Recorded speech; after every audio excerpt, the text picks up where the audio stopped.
So my name is Sehun Kim. Now, you might be wondering, okay, what is a Korean American doing here in the National Press Club, standing in front of the Assyrian flag, talking about the Assyrian issue? He doesn't look Assyrian. What in the world is his agenda? Well, I stand here because, as an outsider, we want to inspire those who are non-Assyrians to start caring about the Assyrian issue. For far too long, we saw the Assyrian people being forgotten or not known at all.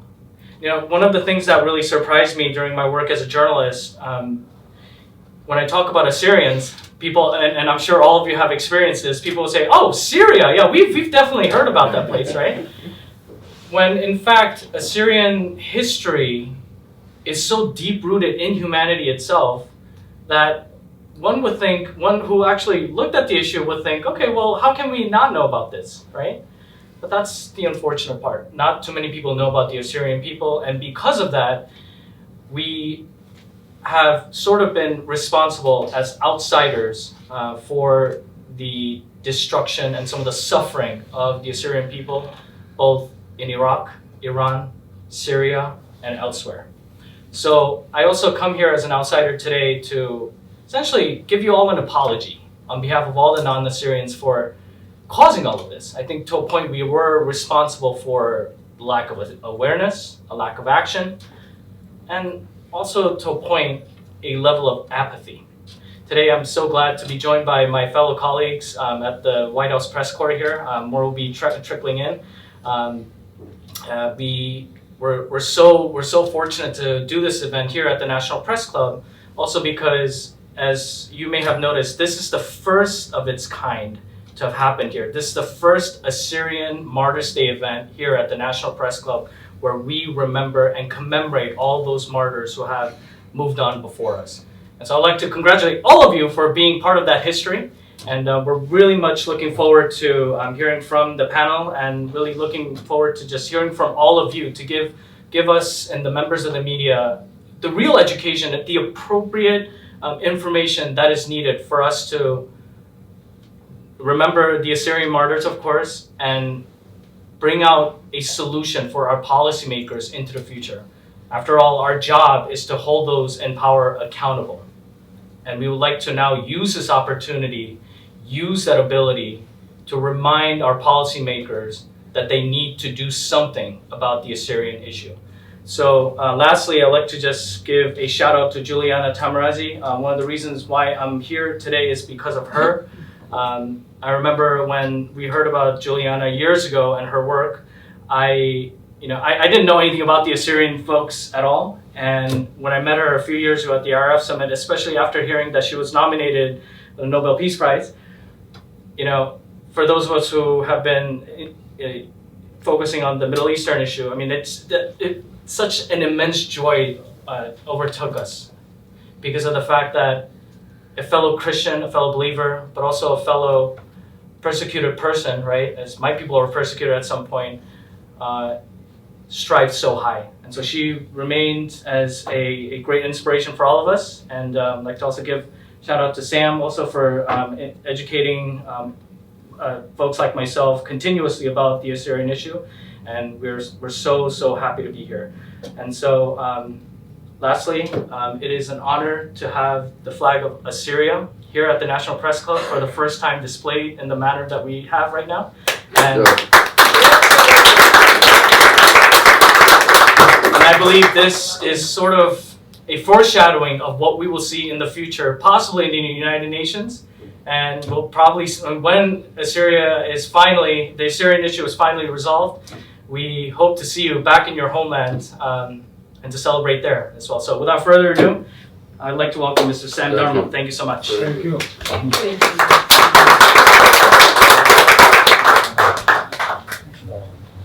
Thank you, Sehun, and thank you for all your colleagues from the White House Press Corps.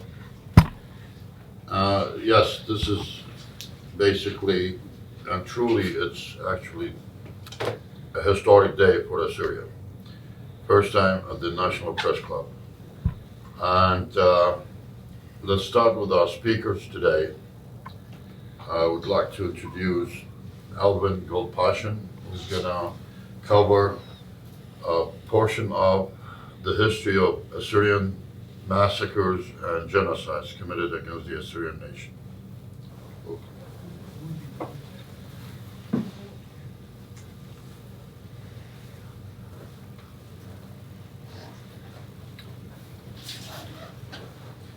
Thank you, Sam, for the introduction. Firstly, I must thank the National Press Club and its distinguished guests for giving the Assyrian nation an opportunity to have our story heard. The Assyrian genocide is one of the great forgotten tragedies of the human experience, a lingering, festering wound that carries a heavy meaning for America's Assyrian population. And this wound needs to be dressed. Although the First World War wouldn't officially begin until the 28th of July, 1914, by June, news had already reached the Assyrian patriarch, Marshallman, of the great massacres that had been visited on his people in what was then called Persia and in his native Ottoman Empire. All around him, Assyrian villages, towns, and tribes were beginning to disappear. Deciding that his people would no longer be as sheep led to the slaughter, he took up arms against his liege and seceded from the empire. In response, the Grand Vizier of the empire, Talat Pasha, captured the patriarch's brother, threatening his execution. This was Marshallman's response to the blackmail. It is impossible for me and my people to surrender after seeing the atrocities done to my people by your government. Therefore, my brother is one, but my people are many. I would rather lose my brother, but not my nation. On September 13th, 1915, the patriarch's brother was hanged, and the Assyrians were fully thrust into the turbulence of the Great War. Statistics and genocide scholars tell us that in this calamity alone, 2/3 of the Assyrian people were wiped out.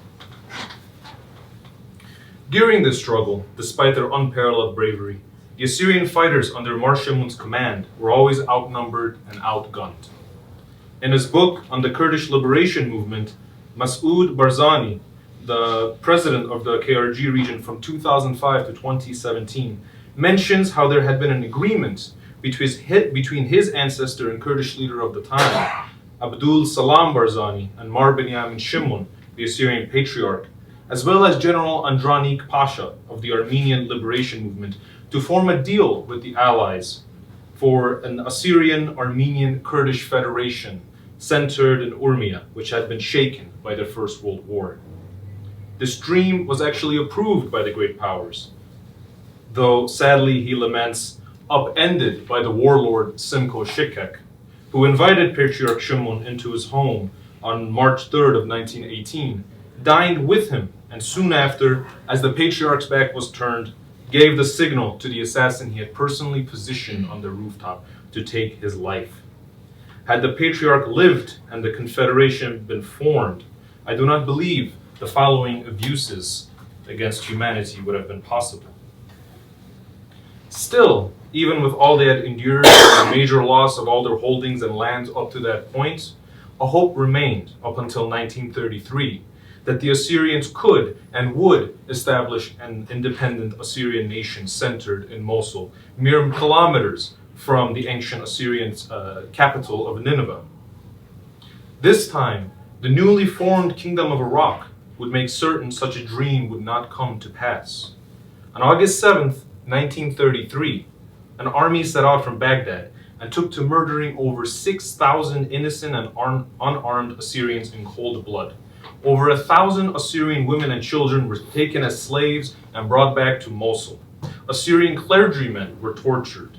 Pregnant women were bayoneted. So gruesome were the acts of the Iraqi army that the Polish lawyer Raphael Lemkin used this massacre to coin the very term genocide that we use today.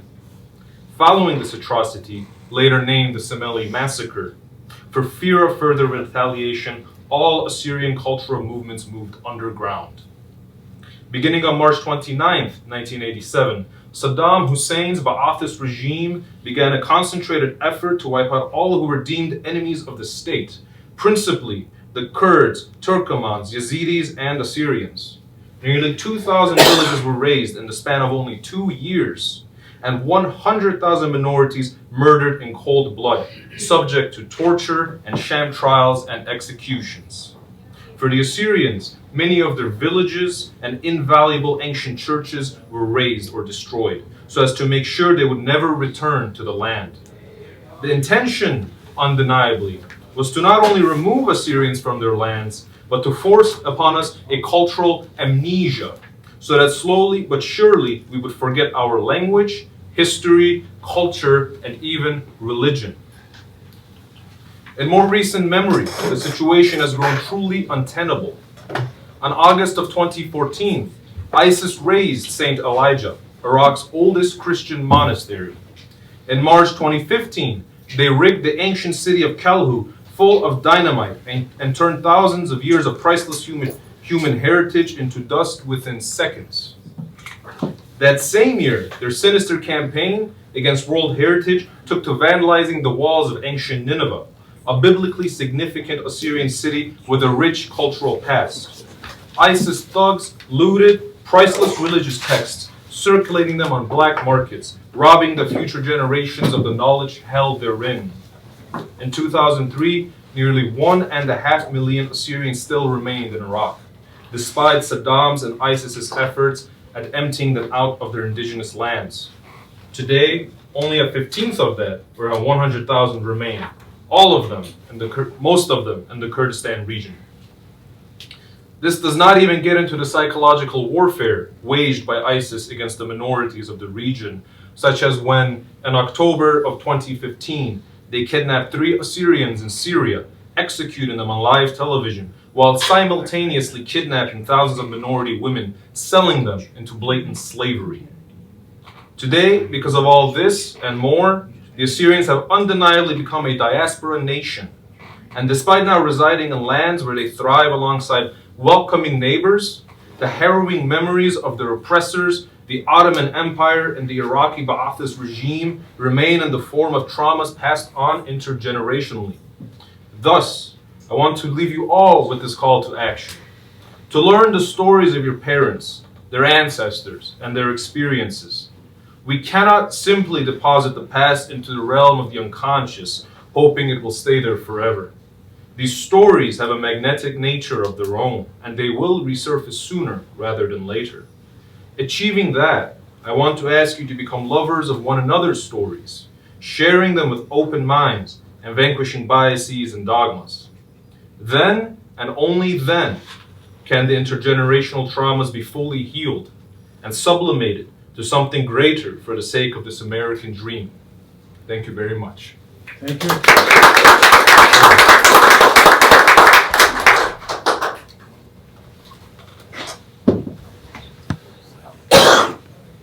And now, Juliana Tamorazi, as you heard from Sehun, she has worked for many years for the benefits of Assyrians all over the world. And with her organization, she helped many, many needy Assyrians in many countries, Iraq, Syria, Lebanon, Jordan, and other countries. Juliana, please.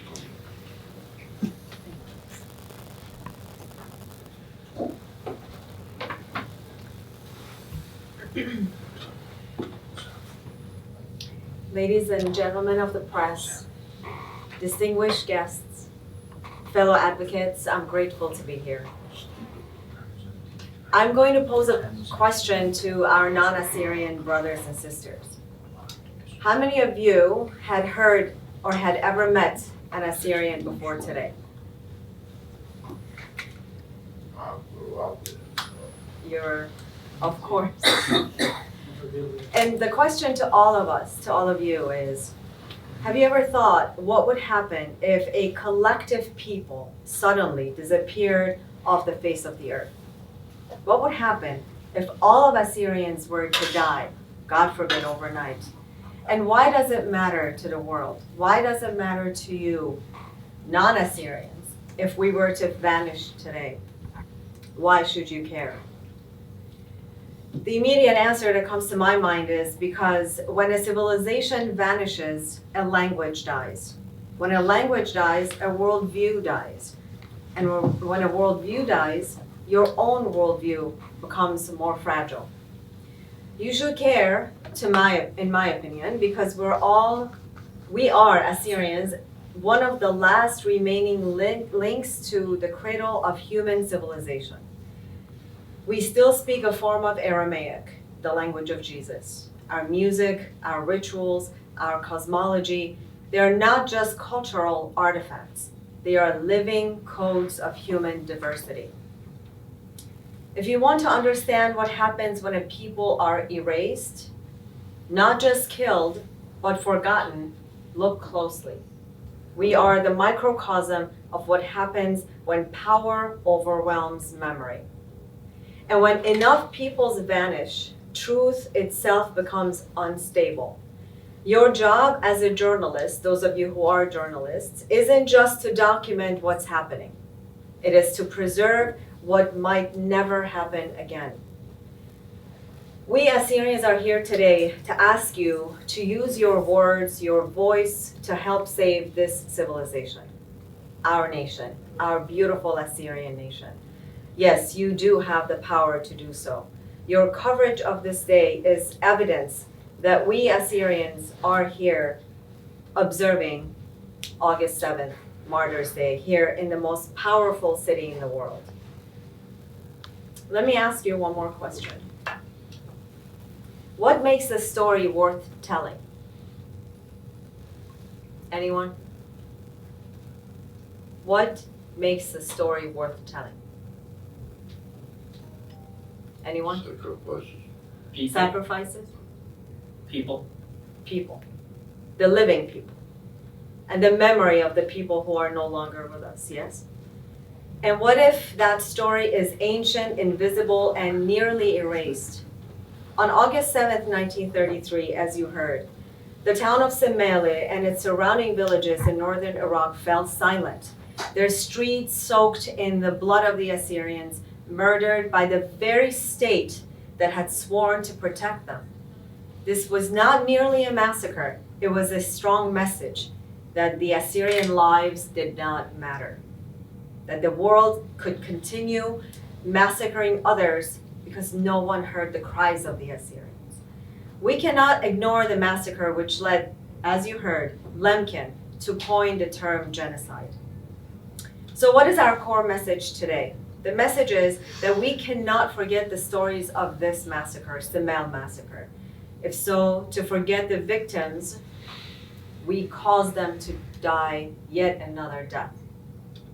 Before we speak of breaking news, reports, or policies, I invite all of you to listen to my words with empathy, with a sacred obligation to see, to feel, and to become witnesses. Because when you listen to a witness, you become a witness. Right now, all of you, especially the journalists among us, are exhausted with news of wars, massacres, lies. I know you're flooded and overwhelmed, but the Assyrian story, my people's story, our people's story, is not just one more tragedy.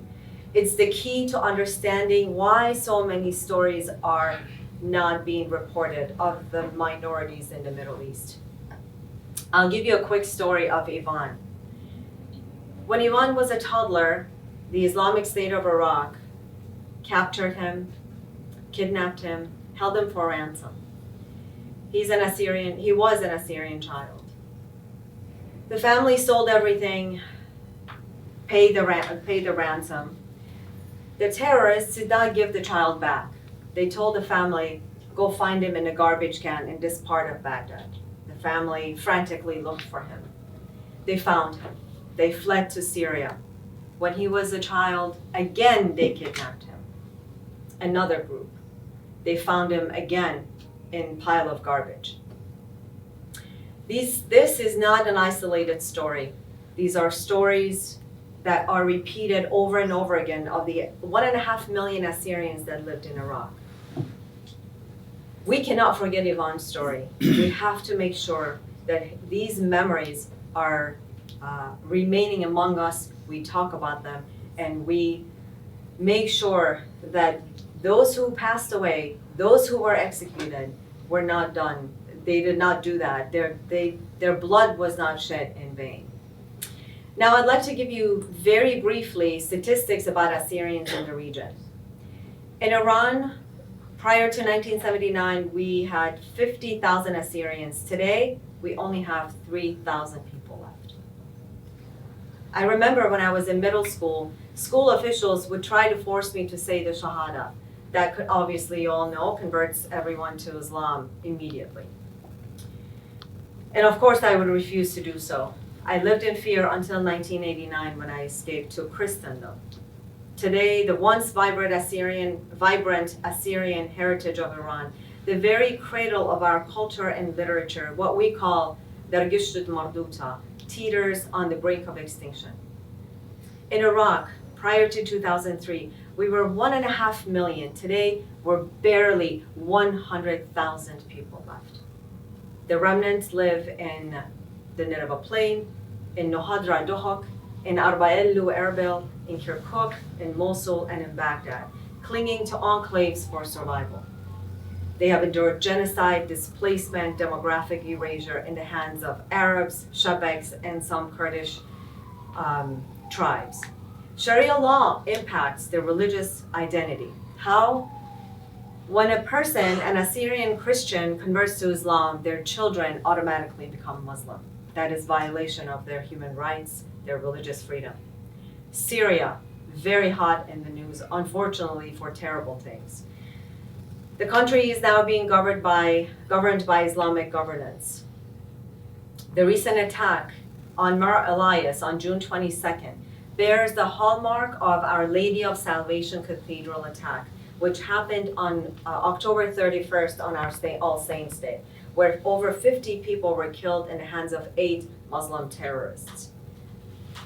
In this case, also over 30 people died in Mar Elias. Humanitarian crisis in Sweden is unfolding in front of our eyes. Over 300,000 families of Druze and Christians are living without water, food, electricity, medical aid. It is important to mention that in just the past week, over 1,100 innocent Druze members of the Druze community passed away. They were executed. Turkey now is home to 25 to 30,000 Assyrians who live in a very fragile state. We have 1,500 refugees from Iraq and Syria that are still stuck there in limbo, living in unhuman conditions. I've seen them, I've spoken with them, I've cried with them, we've brought aid to them. Their situation is unbearable. Lebanon, 3,000 Assyrian refugees from Syria and Iraq currently are in limbo as well. Jordan, the largest refugee community, 10,000 of them are still in limbo there. I'll tell you a story of an 11-year-old child. I met him in 2017 when I went there. He has now 3 tumors on his spine and 2 on his brain. We fund his chemo, we fund his blood transfusion. A child of 11, all he's ever known has been displacement, struggle with diseases, and what is absolutely heartbreaking is that we are silent, and our silence is deafening. These communities are not just at risk, my friends. They are being actively erased.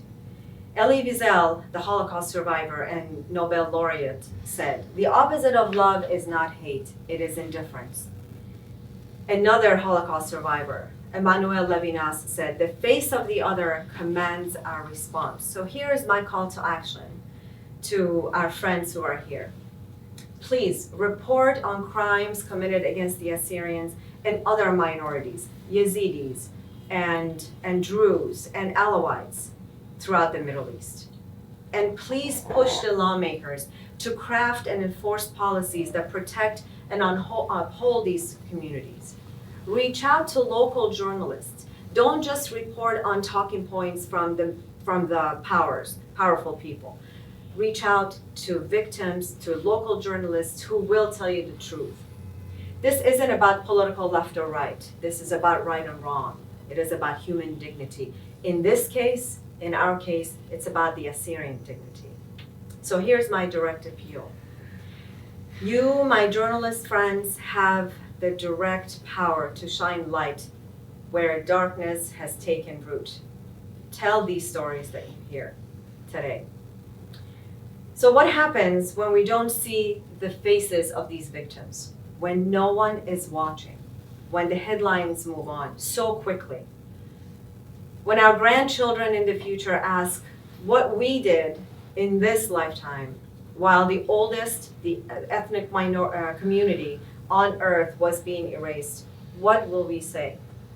I'm not asking you to feel sorry for us. I'm asking, what is the press, the journalists, doing to preserve the memory of the Assyrians that are gone and to protect those that are being victimized today? Isn't your task not just to report what's new, but to carry what is almost gone? So this is my final call. This call is to the fourth state. You are the messengers. You are the scribes. You are the signal bearers. You have the penmanship. That's powerful. Write about us. Report about us. Please do not look away. Let the record show that we saw them, we heard them, we stood with them. Let us be remembered not for what we failed to do, but for what we had the courage to confront. Thank you.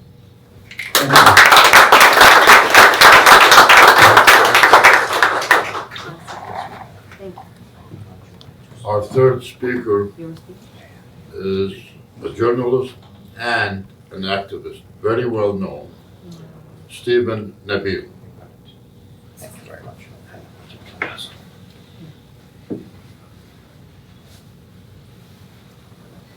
Thank you, sir. Ladies and gentlemen, good evening, and honored to be with you at the National Press Building. Thank you, Sam. Thank you, Juliana. Thanks to our colleague. I caught part of your speech, but to follow up such powerful words, we have to stand in this historical moment. Fortunately, when you cover the Middle East, everything's a historical moment. Every day is a historical moment. And usually, as Juliana said, not for the right reasons. I started being part of the saga. I'm part of, as Sam called it, an activist, because I was raised there. I was born there, and I was part of the generation that witnessed what war could do to you. What war could do when you see your neighbors come in coffins, if they were lucky. What war could do to you when your friends in school, their fathers don't come home. When your cousins don't come home, and someone labeled missing in action. When you accompany your grandmas and aunts to go visit every prisoner of war that comes home to ask him, did you see my son at the prisoner camps? No kid, no child should be witnessing that. So this is how you become an activist as an Assyrian. Not because you like to, because you're born an activist. You were told that your great-great-grandmother and great-great-grandpa escaped such genocide.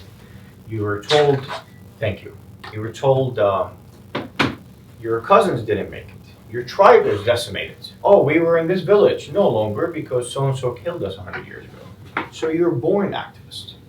Yesterday, me and some of my colleagues, we visited the National Archives. We're just taking in this historical building, the documents, the beautiful things. And I saw the children looking over the Bill of Rights. Freedom of religion, freedom of worship, freedom of expression, freedom of speech. Things people take for granted in the United States, in the West.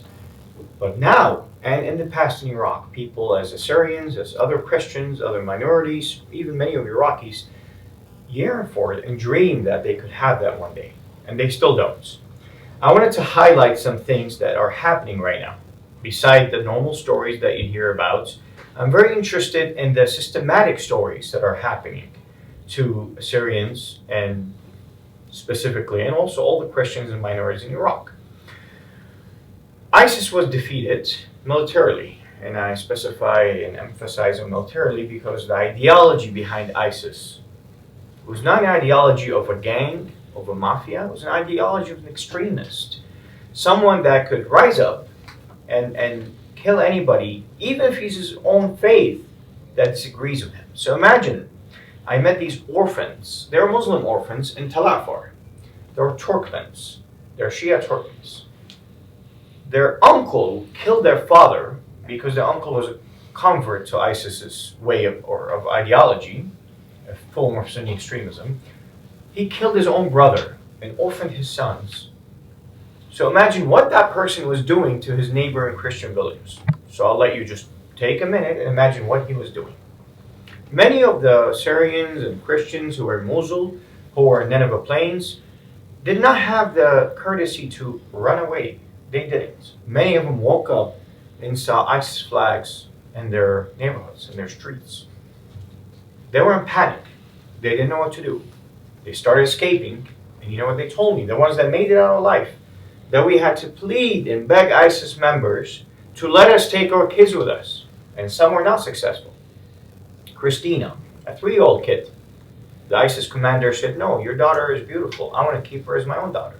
He took her away from her father and mother's arms. Her father and mother were elder, and by miracle, they had a mix of science and miracle, they had a baby.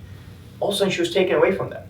I met the mother in 2014 in Ankara, Erbil, and she was destroyed emotionally, physically. She was gone. She was a ghost of a person. We were able to track Christina, and luckily I was there to witness her return due to a lot of goodwill in the world and a lot of people that tried to help. But how many others didn't make it back? I was bearing witness to a family, a Syrian family that was trying to retrieve their daughter, a 25-year-old daughter that was taken by ISIS during that ambush and sold as a sex slave to a Libyan commander that sold her to another one. Eventually, they got tired of her and messaged her family, said, you want your daughter, send us $30,000.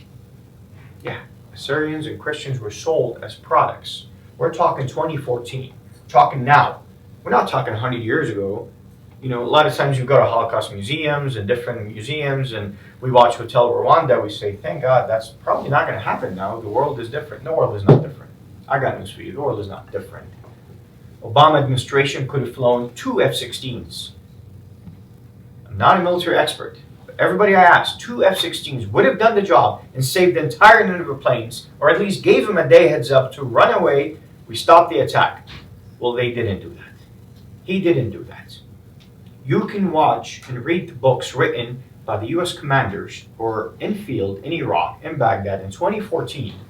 One of them said, we were watching ISIS getting ready to commit a mass grave murder against Yazidis and Christians in Sinjar, and we could have done something. We had drones and everything, but we had orders not to engage by the Obama administration.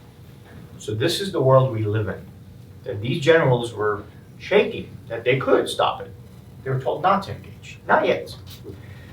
What's happening right now in Iraq, after the defeat of ISIS militarily, the ideology is still there. So many of the Syrians and Christians have not returned to Mosul yet. They're scared. I don't blame them. When your neighbors turn on you, when people you grew up with turn on you, and you're lucky enough, some of them would tell you, we like you, so just get out. We're going to try not to harm you, so just get out. In Nineveh Plains, where many of them returned, they've been facing nothing but pressure from all sides to get out. The message is clear without being said. A message that Assyrians and Christians in Iraq clearly understand. It says get out without being said. It's a silent message. Many of you probably heard about the wedding accident where an entire building burned down in a wedding. You're going to tell me that's an accident. It happens everywhere. Hundreds of people died and burned. The building was given approvals by the government, by the local government. Everybody signed off on that. And nobody sane in the world would have signed off on that. And magically, poof, the building burns down. So they're suffering from every side. If it's corruption, if it's laws they're tailored to make them uncomfortable, and also from the Shabak militias were harassing them and trying to force them to sell their lands, force them to build things that they don't want to build there, demographic changes, and also by militia leaders who are clearly telling them, we're going to take away your political rights, like what's happening in Baghdad. Iraq, a country, the United States, tried to build it as a democracy, as an example, which we know that went total shambles and failure. Christians were given 5 seats in the parliament and a ministerial position. Well, those 5 seats have not really been held by any Christian entity that's truly representing Christians. Currently, they're held by an entity that has a militia that's aligned with the Iranians' militias and the Iranian strategic frame that's ruling Iraq. That militia has taken over literally the 5 Christian seats. How did they do that? They had people vote who are not even Assyrian or Christian to take away these seats. They had loopholes in the system. Other Christian representatives have been begging for the last few years, you have to change something. They've backed the UN, they've backed the EU, the United States, and no one listened to them. People are telling them, well, that's how it is. The former Pope, may God rest his soul, he came to Iraq and met with that militia leader without even telling him what you're doing is wrong. You're taking away rights of people that you're supposedly representing, which we know he's not, and giving them to militias, giving lands to militias, pressuring, arresting young Assyrians and Christians simply for protesting in their own ancestral lands. This is what's facing them. So how do you expect them to stay in lands like that? In Baghdad, many Assyrians and Christians and Yazidis worked through generations and generations in producing and selling alcohol legally through industrial means because Iraqi laws allowed it. All of a sudden, the Iraqi parliament under Islamist party said, no, you can't do that anymore. We're going to ban all this. Good luck finding a job that you've been holding for decades. Now they really don't know what to do. There are no hirings. They don't know anybody in the government to be hired. There are no jobs. The private sector in Iraq is really bad. Many of these families are packing up and leaving Baghdad. What's left of Assyrians and Christians in Baghdad? Not many left. Another church in Baghdad was recently converted to a television station by a Sunni politician. So right now, you could walk into an ancient church, and it's literally a bunch of talking heads and a bunch of camera equipments. This is happening in Iraq right now. Everything is taken away slowly from them. The Iraqi parliament enacted another law recently under major pressure by Iran-backed parties and militias to force the Iraqis to accept the marriage of underage girls, to adhere to another version of religious marriages, in which is taking away rights from women, from mothers. They yet have not tackled the issue of what happens if parents of a Christian child, an Assyrian child, get divorced. One of them ends up marrying a spouse that's Muslim. The entire family becomes Muslim with no choice, no limitations, no questions asked. Now, I've ran into many of these kids that have now grown that tell me, we didn't want to do this. We have no problem with other faiths, but we didn't choose this. We didn't choose this. And the issues continue, like I said, with the Shebeks and Nineveh Plains pressuring them, and Baghdad being surrounded by the laws that are enacted in the parliament under strict influence by radical Shia Islamist parties. In Mosul, they yet have not returned. So here we're going to look and say, what's the future for Assyrians and Christians in Iraq? Where does it hold? You look at the north, in Kurdistan region, many of the farmers lost their lands, ran away because Turkey and PKK were fighting. a fight that they had nothing to do with. They were just stuck in between. I was receiving daily videos of farmers losing their lands because PKK and Turkey were fighting. PKK would use their lands to launch attacks, and the Turkey would come back and bombard them, and boom. Your generational wealth, which is your farm, they inherited from your great-great-grandfather, was lost. Now you're going to pack up and leave. All this while the West, everybody unfortunately just watches, and if we're lucky, we're going to get a tweet from the Pope or the EU and says, we condemn this, we support this, we don't want this. Meanwhile, the Syrian numbers in Iraq, you're generously putting them at 100,000. I think we're dwindling down to 80 and 70,000. We just don't like to say that because it hurts. I grew up in a city where my city had easily 40, 50,000 of them. And now my city maybe has 2,000, 3,000. This is the reality that we're facing. To my colleagues who are journalists, some of them are not Assyrians. Some of you might say, I'm doing my job, I'm covering the news. I'm not going to ask you to cover more because you've done enough. And I want you to know something. What happens to them will happen to your people, whoever they are, as well. The radical ideologies that grow, and as seen in the last few decades with ISIS and Al-Qaeda, they will hit home. Wherever home is, if it's DC, if it's California, if it's Sweden, Sydney, the ideology is going to kill its own weak links, which in our case are the Assyrian Christians, and then come after the bigger fish. Thank you again for having us, and I appreciate your presence.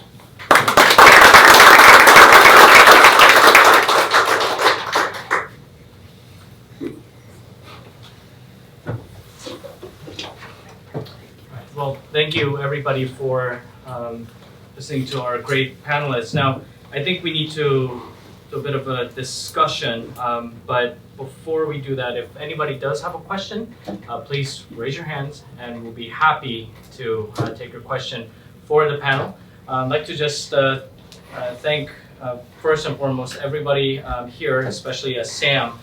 This whole idea came together because of a simple discussion that we've had over a month ago about a need to have an Assyrian event here at the National Press Club to enlighten the members of the press. Now, it's, again, like I said before, in the first start of the event, this is the first Assyrian event here at the Press Club. I think it's really imperative for us to ask ourselves, okay, what's the next step? And I think the next step would be a challenge to all of us journalists, especially those of us who are part of the White House Press Corps, see what we can do to raise this on a bigger scale. Hopefully in the future we see some action that is going to benefit everybody, especially the victims, the current day victims of within the Assyrian community all over the world. But until then, we also would like to ask all of you for your help, because when we have an opportunity like this to interact with each other, that's where we get the real information that we need. For far too long, we were dependent on third-party sources, and we believe as members of the media, and I'm sure we will grow in numbers, that time is done, and the time to interact with all of you has begun more. So with that, I'd like to now take questions. So anybody? Yes, sir. Yeah, thank you very much for this opportunity. I would like to ask you to address about our Christian problem in all Iraq. But one of the major problems after October 16, when Iraq occupied again Iraq by army. Now you have another issue. We know ISIS trying to destroy everything. But now the Shia militia trying to changing demography of Nineveh. This is one of the biggest issues. Do you want to comment on it, please? Comment on The demographic change. the demographic. Absolutely. As I mentioned earlier, thanks for your question. What's happening in Nineveh Plain, and I witnessed it. I haven't been back to Iraq since 2018 due to not being on a friendly list with the militias, but that's a different topic. But last time I was there, I witnessed what they were doing. They're intimidating Christians in Nineveh Plain, in the checkpoints. They were intimidating priests and bishops. And how I know that, because the same clergies were privately talking to me saying, please voice our concerns publicly through your platforms because we can't. They're threatening us.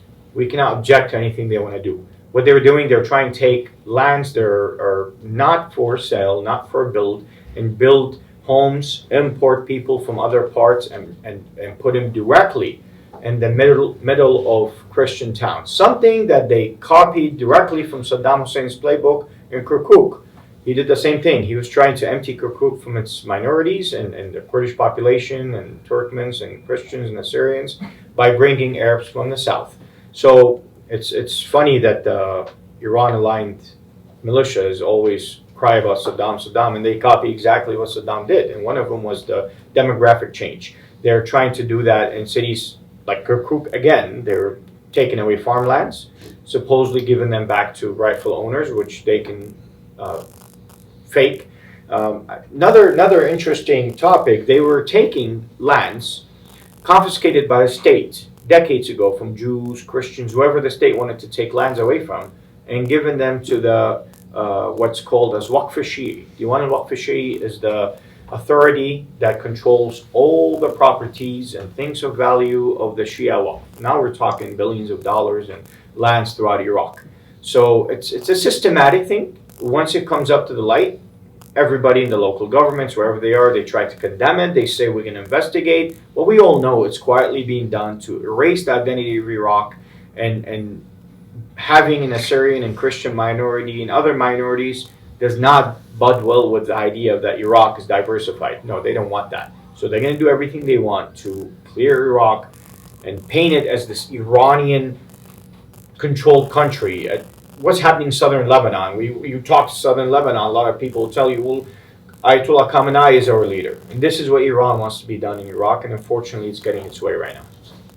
Also, I remember when I was there in 2019, I went to Bartella and Batnaye, and I did not see many Christians at all. They were all women that were covered with black chador. I felt like I was back in Iran with green flags everywhere. That's one thing. The other thing is what the Shabaks do, they intimidate women who are widowed. There isn't a man that is taking care of them, that they have single daughters. They beat, I remember in 2020 or 2021, 2 women were beaten by Shabaks. Also, they set fire to the villages, to the farms, to send people into economic exile as well. So it is multifaceted what they're trying to do, but ultimately is to change the demography. And the Iranian institutions are heavily involved now in Nineveh Plain. They actually opened up Imam Khomeini School, something you would have never imagined, near Mosul. And a lot of that is led by Shabak politicians and militia leaders. They're just racing to declare their loyalty to Iran and even bypass Baghdad to say, we're your men in Nineveh. You can trust us. Now, why Nineveh Plain is important, for some of you that are not visualizing with me, visualize with me. This is Mosul, a big Sunni city. This is Nineveh Plain, and this is Erbil, a big Kurdish city. So as Iran, you would want to have influence there because you're close to Syria somehow, you're close to Mosul, you're choking the Kurds, and that's what Iran wants to do. They really want Nineveh Plain. So unfortunately, Nineveh Plain is inhabited by Syrians and Christians for thousands of years. So now they're facing the dilemma that Yazidis are facing in Sinjar, that Iran wants to control that land border with Syria so they can have their operations run through Sinjar, and Yazidis are paying price for it as well.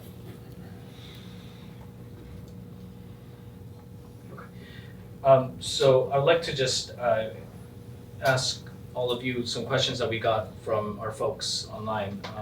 So one of the questions that we received was, there seems to be a continual silence from the world community, particularly from the US administration, regarding the Assyrian cause. One can argue that it is not as well known as some of the other causes that we see on television often. But what do you think is the solution to this?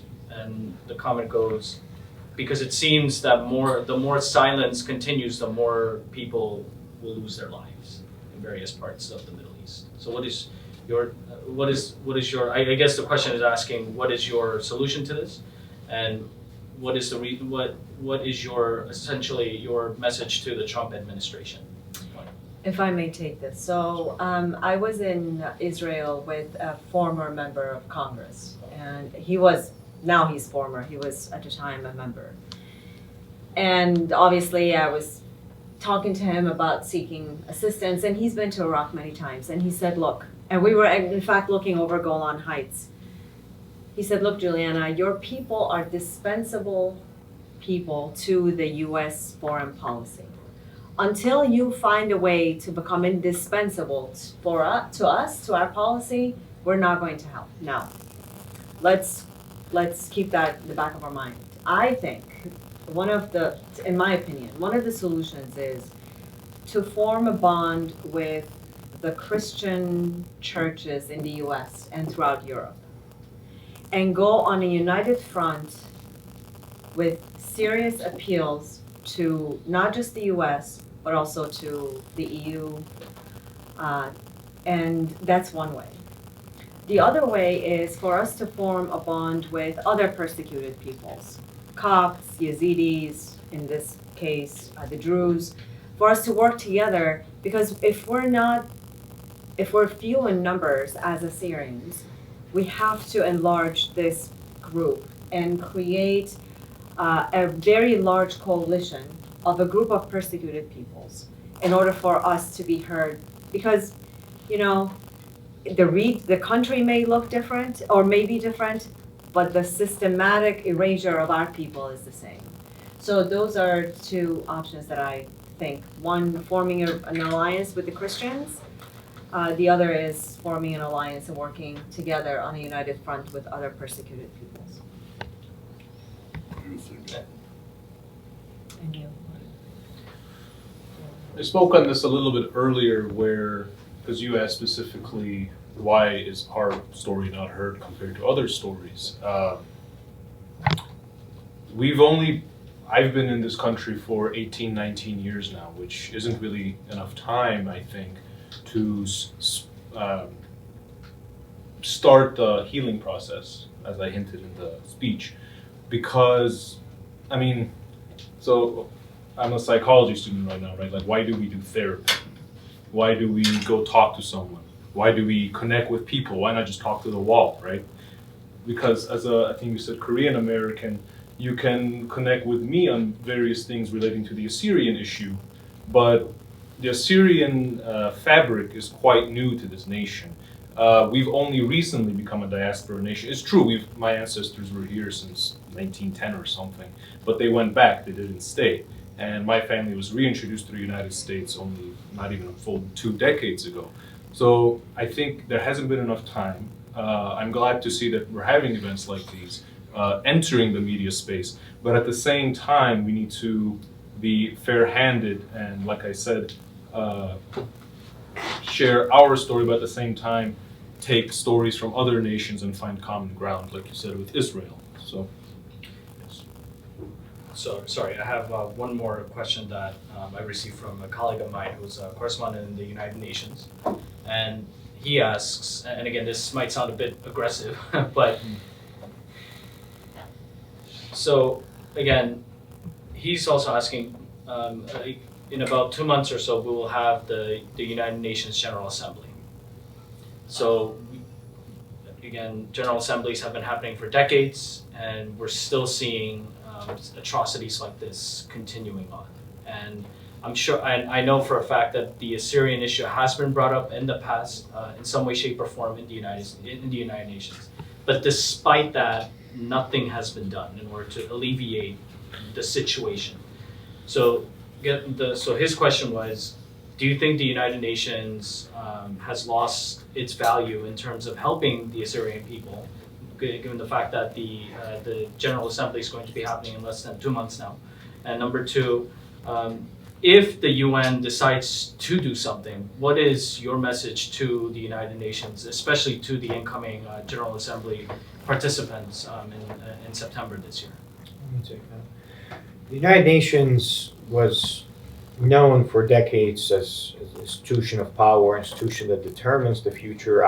Growing up in Iraq, I would always listen to to the foreign radio stations and wait for the Security Council resolutions that would determine if we're going to school next week or not. That means if there was war or not. So United Nations was always known as that. However, when it comes to human rights and genocide and exodus and all that, I don't think the United Nations is becoming that icon anymore. When you see countries who are systematically practicing human rights abuse, like Iran, leading United Nations human rights committees and sessions and things, North Korea and other countries in Africa that are known culprits of human rights abuse are just welcomed in open arms, how the same countries will start lecturing others about what's happening to Christians and Assyrians in Iraq. So I don't expect much from the UN. For a fact, when I was in 2014 in Erbil and borders of Mosul and other places, the UN officials never really left the safety and comfort of Erbil. They would rely on us to tell them what's happening outside of the beautiful $2,000–3,000 a month apartments in Erbil, because for security reasons they were not allowed to leave. In fact, one of them, I had to smuggle her out so she can go see what's happening in the camps outside the comfort of the city. So the UN, I don't put a lot of hopes on the UN doing something. I don't think the EU would do something. And unfortunately, I don't think the US administration will take a stand that's tailored about the Syrians and Christians in Iraq. It might. I don't put it past this administration. President Trump has shown interest in defending Christians around the world. However, Syrians and Christians were always in the back of the list. And as my colleague said, they're not important. There's somebody that could be a bargaining chip, somebody that could be erased. It's okay. However, these leaders and ultimately the people of these countries need to realize when Syrians and Christians are erased, that means the ideology that erased them have conquered and has grown so big that now it's going to come. Because the Iranian ideology of taking over, well, Iran says death to America. The Iranian regime says death to America. That means when they erase, they're going to come here and try to do that. And we saw what they can do with their missiles and others. Imagine having a nuke. Great. Yeah. So 2 more questions from my colleagues my fellow colleagues at the White House Press Corps. One is, what will Kurdistan region and President Barzani will need to do as the authority and the power in Kurdistan region to protect those Assyrians who are a threat by the radicals? Which radicals? Well, Specifically? There are many radicals. I guess radicals in general. I mean, the ones that maybe pertain. Talk about a Kurdish and Arab radicals, everybody. Yeah, talk about everyone. I mean, there is radicals everywhere. We have Kurdish radicals, we have Arab radicals. Overall, the current KDP or KRG government are trying their best to make sure these radicals are taken care of. And that will never stop.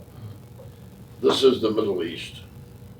We've suffered for many thousands of, a couple of thousand years already. I mean, we did petitions back in 1932, 1945 with the United Nations. We showed all the evidence of massacres, genocides committed against the Assyrian nation, but nothing happens. We and the Kurds, we worked together since World War I. As Alvin mentioned, Abdussalam Barzani worked closely with our church and national leader, Mar Binyamin,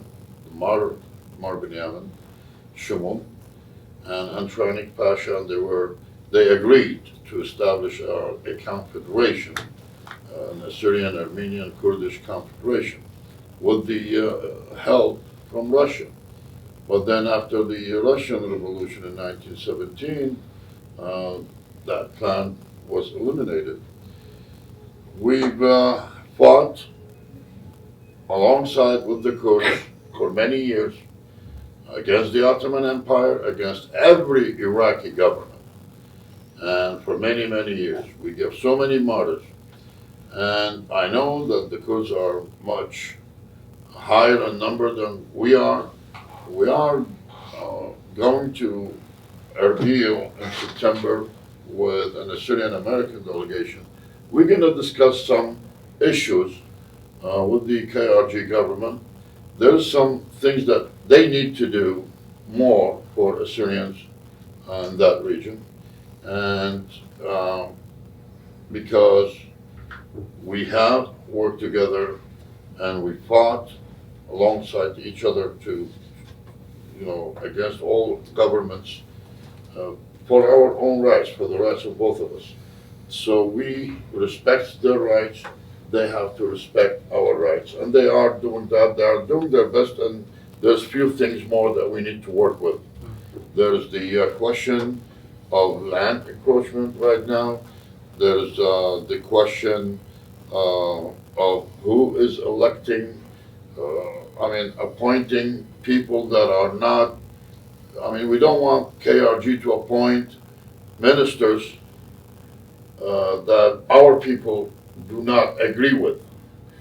These people that KRG appoints, they have to be selected by our people. We have, also in elections, we want our people to be able to elect their own representatives. The votes should come from our people to elect their representatives, not someone else. So hopefully we can come to an agreement about these things, and I think we will. I have very positive signs from KRG government. They were with us yesterday. The foreign minister was there, and there was an issue also about teaching in their schools that Simko, the assassin of Marvin Yamashumun, is a hero, and we're against that. We don't want our kids to be taught that he was a hero. We know he was a criminal, and as a matter of fact, he was a traitor to that deal that the Assyrians had with the Kurds. So they have to teach the right story, not the wrong story. Hopefully we can change all these things so we can live together in peace. After the fall of Saddam Hussein, or let's say before the fall of Saddam Hussein, the majority of our people were living in Baghdad, and in Erbil and in Nohada or Duhok. We didn't have that many Assyrians as we had in Baghdad. So the majority were in Baghdad. Now things has changed after the fall of Saddam Hussein, after the pressure that came in with his fall from radical religious leaders that are loyal to Iran.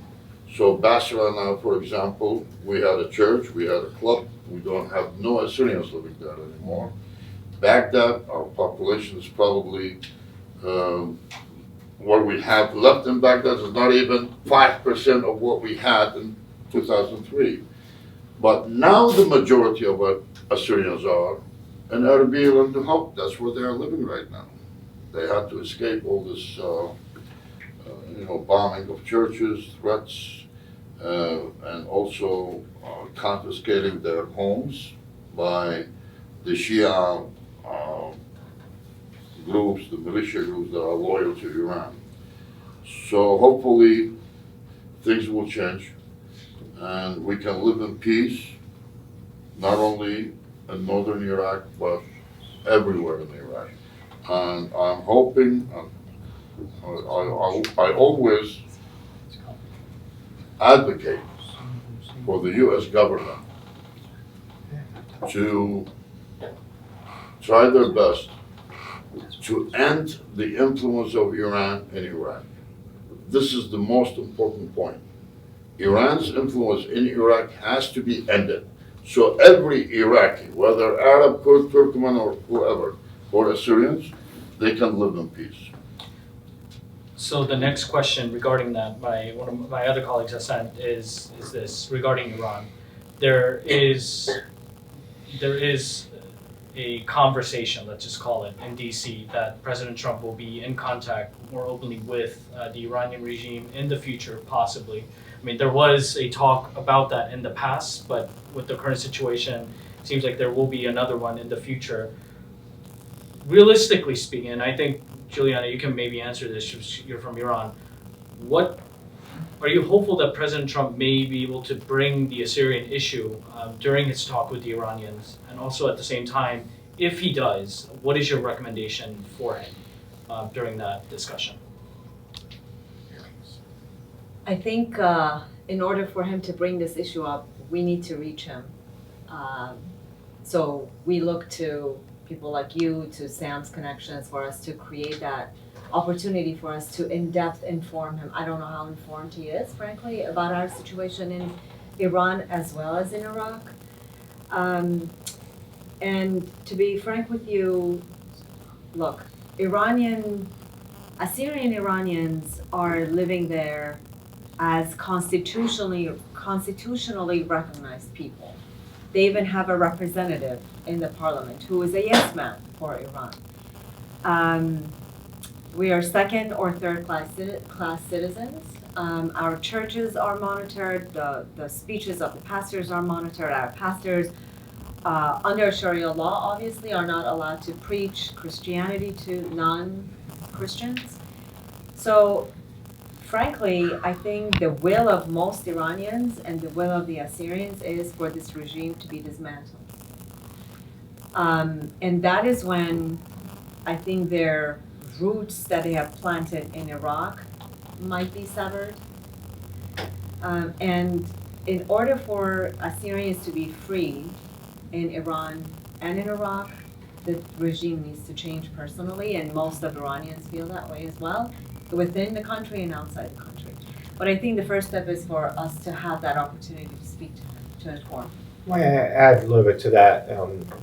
After 2015, and the agreement between Iran and the U.S., the West, during President Obama's term, everybody thought this is it, we're going to put Iran behind us.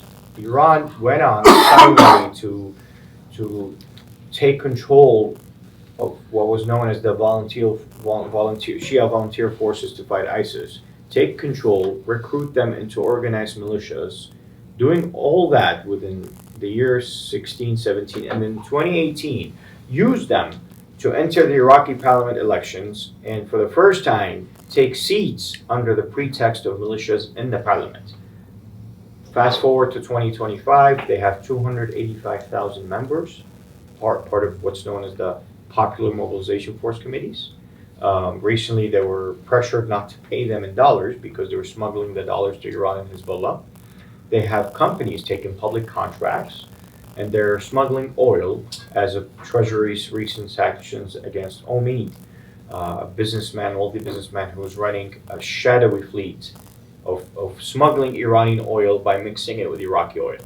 Fast forward a few months or a year or two, and there's a deal between the U.S. and Iran.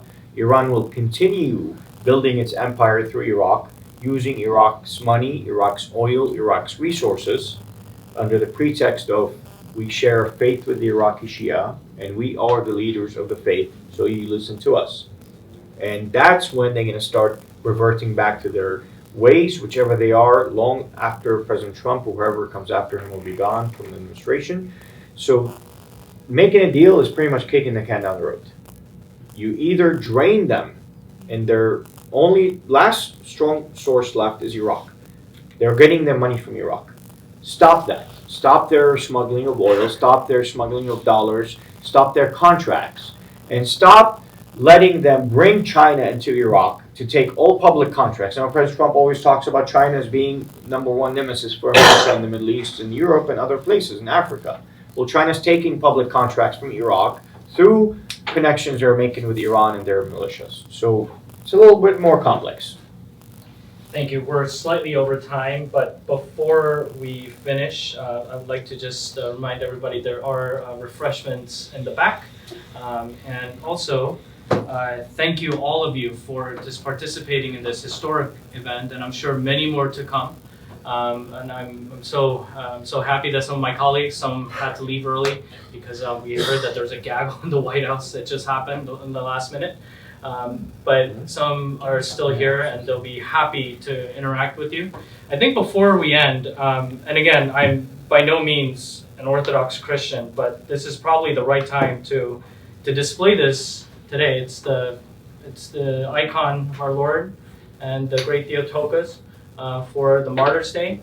And I think we offer up the souls of all those who were murdered up until now and all those who are suffering, especially the children, the Assyrian children. And we'd like to just remember them with a moment of silence. And I urge all of you to do a private prayer for about the next 30 seconds.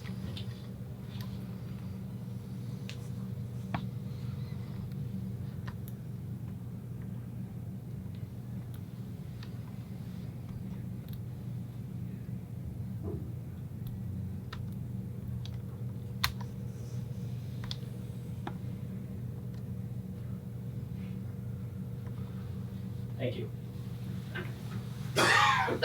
With that, everyone, thank you for coming to the Assyrian Martyrs' Day reception, and we hope to see you again in the future, hopefully in better circumstances. Thank you very much, and God bless you all. I'm Rochelle Yusefian. I'm from Florida. Yes. Florida. Palm Beach. Oh, nice. Okay. Why was it important for you to come to DC and be part of this event this week? Well, for many years we have commemorated the Assyrian Memorial Day within our community. I was a past president of the Assyrian American Association of San Jose for over 10 years, and we have always commemorated this day in our community. The best we could do was going to the county and proclaiming the Assyrian genocide and bringing awareness within our local communities. But it was more important to bring this awareness to a national level. Doing an event like this was long overdue in our nation's state capital in Washington, D.C., particularly in a capacity that it is so close to people that could hear us that are near to the President of the United States. So this was a very significant moment. It was a very significant time for us to come and commemorate the Assyrian Memorial in Washington. And I think Sam Dermo did a great job in putting this program together, bringing a lot of good people, great advocates. It was very uplifting for me to see so many young people that are very well rooted and connected in Washington, D.C. and know what they're doing. They're very well informed and educated on our history, on our all the atrocities that have been committed to our nation, and taking the right steps in the right direction to bring awareness on these issues. Our nation is in a very dire need. We're kind of taking our last breath in our ancestral homelands. And these activities, these type of events and awareness, bringing awareness to the national level should be more often. So it was very important. And I saw myself, I'm currently been elected as the chair of the Assyrian International Council. It's an international council of the Assyrian nation, democratically elected. And we're looking to grow this organization to be a voice of the Assyrian nation democratically. And as a chair of this organization, it was also very significant and important for me to be present here and to stand in solidarity with all my Assyrian brethren. You have to cut a lot? Well, no, they just walked right in the back.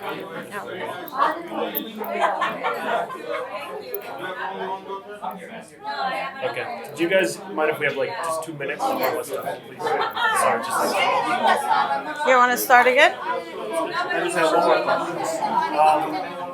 Using what we learned this week, how are you going to take that back to Arizona, back to California, back to the community? How are you going to use what you heard this week? Okay. Well, to me it was very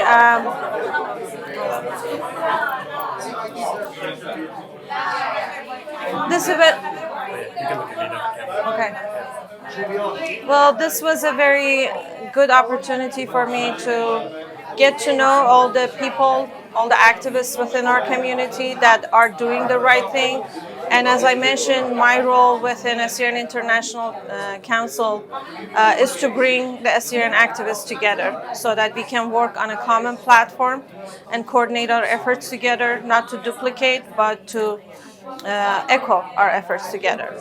So it was great for me to meet with some of the wonderful talents here, learn from them, and communicate, have a conversation with them, exchange the things that we need to do for our nation. And that's my goal. My goal would be to bring them all on board. We like to work together in coordination.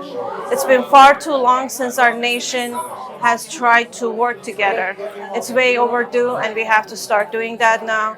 And this was just a dynamic environment to find the great talents and hopefully bring them all together and work together.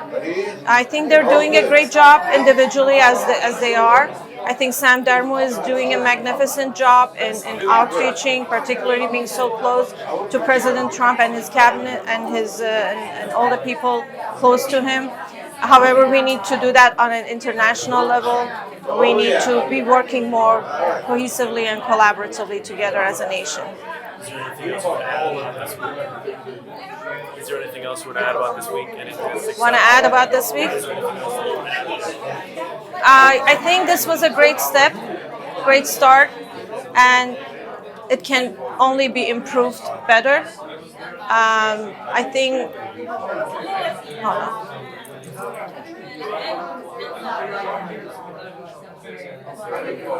Okay. All right. I think this was a great step. It was a great start, and it can only be improved better. There are many things that we have done in the past. For instance, in 2017, we raised the U.S. flag, American flag in Congress in memory of the Assyrian Martyrs. Assyrian American Association of San Jose did that, and that was a very silent first step that we tried to honor our martyrs. This was a magnificent step forward in putting an event together that you can actually reach out to non-Assyrians that are policymakers, that are news and media outlets, and to tell them our story. And this can only be improved if we come together as a nation, we coordinate all together, work with people like Sam Darmo and make this event larger, make our voice louder, and maybe make more policymakers to attend our events, make more journalists to attend our events. That is only possible by the effort of the nation, all within their own cities, within their own localities, to emphasize on this event and bring it more to the attention of their local policymakers. And hopefully next time when this event takes place, we will have more attendance. This was a great start, and there's only better opportunities for it to get bigger. Sam Darmo. Sam, why was it important for you to organize this event in D.C. this week? Because it was never done before. Well, we shoot it in English. English would be easier. Because it was never done before. This was a historic occasion. So, honestly, Assyrians need to do more in the United States. Things that are done for the first time. So this was for the first time, and here today also at the National Press Club for the first time, as you know. So we're proud of these accomplishments and many others before this, and many more to come. We have many more to come very soon, and hopefully